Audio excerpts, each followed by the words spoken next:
আনন্দধারা প্রকল্প এমন একটি প্রকল্প যাই প্রকল্পের মাধ্যমে বিভিন্ন রকম গ্রাম পঞ্চায়েত থেকে ছেলে মেয়ে সকলের জন্য কিন্তু ইতিমধ্যে স্বনির্ভর হওয়ার জন্য বিভিন্ন রকম পোস্টে চাকরি বিজ্ঞপ্তি সমানে প্রকাশিত হয়ে থাকে। তো এই মুহূর্তে আনন্দধারা প্রকল্পের মাধ্যমে যারা আগে বলে দিই এখানে কারা কারা আবেদন করতে পারবে না, যারা অলরেডি কোন রকম গ্রাম পঞ্চায়েতে কাজ করছেন, যেমন ধরুন ভিআরপি যে কাজগুলি হয় ছেলে মেয়ে উভয়ই যে কাজগুলি করে থাকেন, ভিআরপি যদি কোনো কাজ করে থাকেন, আশা ডিপার্টমেন্টে যদি কোনো কাজ করে থাকেন বা অঙ্গনওয়াড়ি ডিপার্টমেন্টে যদি কেউ কাজ করে থাকেন, ঠিক আছে, গ্রাম পঞ্চায়েত লেভেলে কোন রকম কাজ করে থাকলে এখানে কিন্তু আবেদন করতে পারবেন না। বা আপনি যদি কোন রকম জায়গায় কর্মরত রয়েছেন সেই ক্ষেত্রে আবেদন করতে পারবেন না। এখানে কারা আবেদন করতে পারবেন? এখানে শুধুমাত্র ফ্রেশ ক্যান্ডিডেটরাই আবেদন করতে পারবেন যাদের উচ্চ মাধ্যমিক পাস শিক্ষাগত যোগ্যতা রয়েছে। তো গ্রাম পঞ্চায়েত ইতিমধ্যে আবারও নতুন করে সিএ পোস্টের জন্য চাকরি বিজ্ঞপ্তি প্রকাশিত হলো, যেখানে উচ্চ মাধ্যমিক পাস শিক্ষাগত যোগ্যতা থেকে দেখুন এই যে চাকরি বিজ্ঞপ্তি এটি কিন্তু প্রকাশিত হয়েছিল 9/2/2026 তারিখের। আবেদনটি চলবে মার্চ মাস পর্যন্ত। মাথায় রাখবেন মার্চের এবার লাস্ট ডেট কি রয়েছে। চলো সেই প্রসেসটি আমি দেখিয়ে দিই। যারা ভাবছেন যে নতুন একটি চাকরি বিজ্ঞপ্তি বা বিভিন্ন রকম গ্রাম পঞ্চায়েতে পোস্টিং পাবেন এমন একটি চাকরি খুঁজছেন, তো সেক্ষেত্রে বলবো আজকের ভিডিওটি আপনার জন্য খুবই খুবই গুরুত্বপূর্ণ, যেখানে উচ্চ মাধ্যমিক পাস শিক্ষাগত যোগ্যতা থেকে আবেদনটি করা যাচ্ছে। আর এখানে বিশেষ করে প্লাস পয়েন্ট হলো যে এখানে যারা কোন রকম চাকরি করেন না, শুধুমাত্র উচ্চ মাধ্যমিক পাস রয়েছে তাদেরকে এখানে অগ্রাধিকার দেওয়া হচ্ছে। এটা কিন্তু একটি প্লাস পয়েন্ট। তো সেক্ষেত্রে যারা ফ্রেশার ক্যান্ডিডেট রয়েছেন এখানে কিন্তু তাদের অগ্রাধিকার দেওয়া হচ্ছে। আর যারা অলরেডি চাকরি করছেন তাদের জন্য এখানে কিন্তু কোন রকম পোস্ট নেই, আগেই বলে দেওয়া হয়েছে। গ্রাম পঞ্চায়েত ওয়াইজ কিন্তু এখানে শূন্যপদ রয়েছে, যেখানে আপনারা দেখতে পাচ্ছেন 63টি শূন্যপদ রয়েছে। ভাবছেন কতগুলি গ্রাম, একটি গ্রাম পঞ্চায়েতের মধ্যে 63, মানে বুঝতে পেরেছেন বিভিন্ন রকম গ্রাম পঞ্চায়েতে এই সকল পোস্টিং গুলি পাবেন। টোটাল ভ্যাকেন্সি রয়েছে 63টি। তো এইভাবে করে বিভিন্ন রকম গ্রাম পঞ্চায়েতে একটা দুটো করে এভাবে করে কিন্তু পোস্টিংটি থাকছে। এখানে আপনারা লাস্ট ডেট কি রয়েছে সেটা দেখুন। ইতিমধ্যে শুরু হয়েছিল এই যে আবেদন, যেটা আমি বলে দিলাম 9/2/2026 তারিখ আবেদনটি শুরু হয়েছে। আর আবেদনটি চলবে 2/3/2026 তারিখ, মানে মার্চের 2 তারিখ পর্যন্ত যে আবেদন সেটি কিন্তু করা যাবে। যেহেতু অফলাইন সেক্ষেত্রে অফিসিয়ালি টাইমে আপনাদের ফর্মটি জমা করতে যেতে হবে। 2/3/2026 তারিখের লাস্ট ডেট এর সঙ্গে 5:30 পর্যন্ত ফর্মটি জমা নেওয়ার কাজ চলবে। তো সেক্ষেত্রে যারা বিশেষ করে এই আবেদনটি করতে চান আমি বলবো লাস্ট ডেটে অপেক্ষা না থেকে খুব শীঘ্রই যত তাড়াতাড়ি সম্ভব সোম থেকে শুক্রবারের মধ্যে দিন বাদে আপনারা কিন্তু এই যে ফর্ম, এই ফর্মটি খুব শীঘ্রই জমা করে দেবেন। দেখতে পাচ্ছেন অন স্ক্রিনে একটি অফলাইনের যে ফরম্যাট, সেই ফরম্যাটটি আমি আপনাদের দেখিয়ে দিয়েছি। এখানে পাসপোর্ট মাপের ছবির পর নিচে দেখুন এখানে বলা আছে নেম অফ দ্য ক্যান্ডিডেট। আপনার পুরো নেম এখানে বসাতে বলা আছে ইন ক্যাপিটাল লেটারে। ফাদার্স নেম এখানে আপনার বাবার নাম বসাতে হবে। আর এই যে ঘরগুলি ফিল করবেন যেহেতু অফলাইন সেক্ষেত্রে সমস্ত নাম ব্লক লেটারে ফিল আপ করবার চেষ্টা করবেন। একাডেমিক কোয়ালিফিকেশন কতদূর শিক্ষাগত যোগ্যতা রয়েছে, নরমালি উচ্চ মাধ্যমিক শিক্ষাগত যোগ্যতা থেকে আবেদন করতে পারবেন, অথবা এখানে কিন্তু বিএ পাস শিক্ষাগত যোগ্যতা আবেদন করা যাবে। তো আপনাদের যা কোয়ালিফিকেশন আছে সেই অনুযায়ী কিন্তু আপনারা একে করে বসিয়ে দিলেন। এরপরে দেখতে পাচ্ছেন যে প্রফেশনাল আদার্স কোয়ালিফিকেশন যদি থেকে থাকে সেই এই ঘরটি পূরণ করবেন। দেখুন কোন রকম স্টার মার্ক নেই। এক্সপিরিয়েন্স যদি থেকে থাকে ইফ এনি যদি থাকে তাহলে দেবেন, না দিলে কোনো রকম অসুবিধা নেই। এর সঙ্গে দেখতে পাচ্ছেন প্রেজেন্ট রেসিডেন্সিয়াল অ্যাড্রেস, যেখানে village, post office, police station, district, pincode সকল সমস্ত এইটুকু না জায়গার মধ্যে আপনাদের কিন্তু ফিল করতে হবে। আপনারা কিন্তু একে করে দেখে নিতে পারছেন। পার্মানেন্ট অ্যাড্রেসে দেখতে পাচ্ছেন আপনাদের কিন্তু সকল সমস্ত পুনরায় আরেকবার ফিল করতে হবে, যেখানে পুনরায় বলে দিলাম যে village, post office, police station, district, সর্বশেষে পিনকোড নাম্বার উপরে যা ফিল আপ করলেন নিচে যদি সেম হয় সেক্ষেত্রে আরেকবার এখানে বসিয়ে দিলেন। এরপর আপনার গুরুত্বপূর্ণ পয়েন্ট হচ্ছে মোবাইল নাম্বার, যেটার মাধ্যমে আপনারা পরবর্তীতে রিটেন এক্সামিনেশন সঙ্গে ইন্টারভিউর জন্য ডাক পাবেন। সকল সমস্ত তথ্য আপনাদের এই দুটো পয়েন্টের মাধ্যমে লুকিয়ে রয়েছে, যেমন মোবাইল নাম্বার এবং ইমেল আইডি। এই দুটো পয়েন্ট আপনারা পরিষ্কারভাবে আর স্পষ্ট ভাবে বসানোর চেষ্টা করুন। দেখতে পাচ্ছেন date of birth, date, month, year. এই যে ঘরটি বসাবেন এটা কিন্তু 10 পাসের যে অ্যাডমিট কার্ড আপনার কাছে রয়েছে সেটা দেখে দেখে বসাতে হবে, অথবা 10 ক্লাসের যে সার্টিফিকেট রয়েছে 10 ক্লাসের সেই সার্টিফিকেট দেখেও কিন্তু আপনারা এখানে আপনার ডেট, মান্থ, ইয়ারটি বসাতে পারেন। আর অবশ্যই অ্যাটাচ করতে হবে আপনার সে মাধ্যমিকের অ্যাডমিট অথবা সার্টিফিকেট। এরপরে এজ গ্রুপ দেখতে পাচ্ছেন 1/1/2026 অনুযায়ী টোটাল আপনার বয়স কত।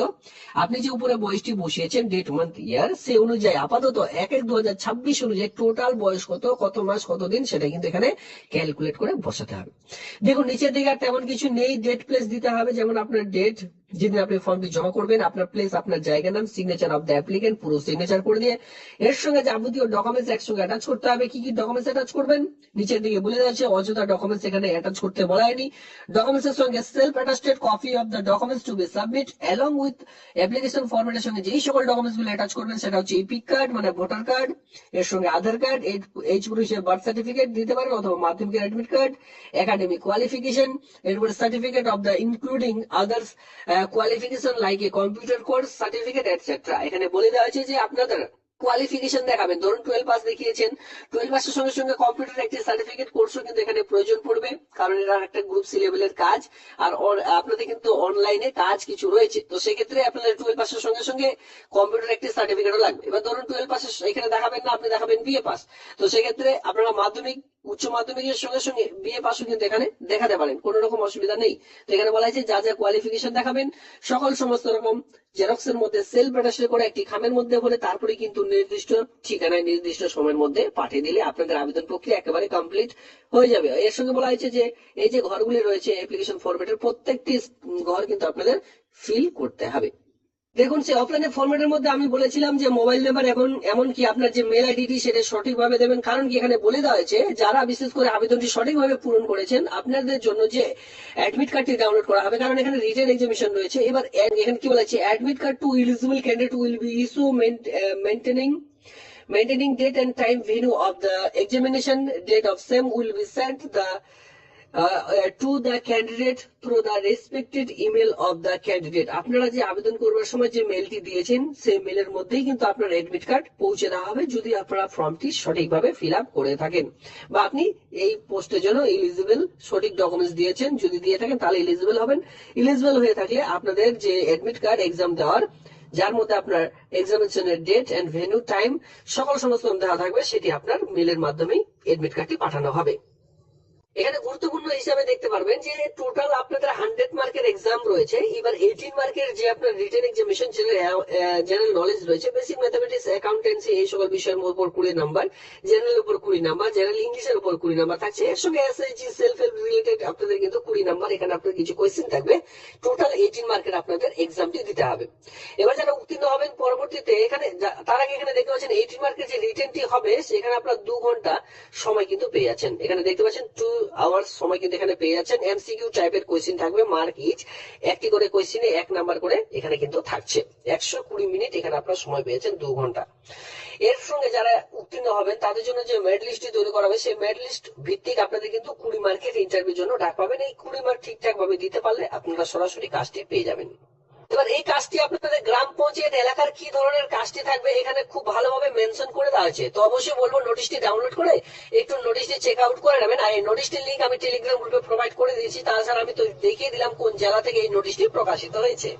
প্রথমে আমি বলেছিলাম যে চাকরি বিজ্ঞপ্তি গ্রাম পঞ্চায়েতের সিএ পোস্টের জন্য, কমিউনিটি অডিটর পোস্টের জন্য, যেখানে শুধুমাত্র মহিলারা আবেদন করতে পারবেন। ছেলেদের জন্য এই পোস্টের মধ্যে কোনো রকম শূন্যপদ নেই। এর আগের যে ভিডিওগুলো আমি দিয়েছিলাম সেটা দেখে আবেদন করতে পারেন, যেখানে ছেলেদের জন্য পোস্ট হয়েছে।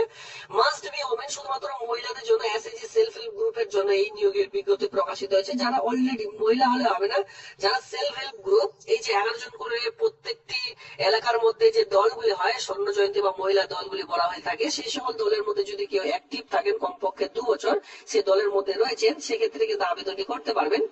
এছাড়া মাস্ট বি মেম্বার, যেটা আমি আপনাদের বলে দিলাম, NRLM MIS যে দলগুলি হয় সে সকল দলে আপনাদের অন্তর্ভুক্ত থাকতে হবে কমপক্ষে 2 বছর, তাহলে আপনারা এই যে আবেদন করতে পারবেন বা এলিজিবল হবেন।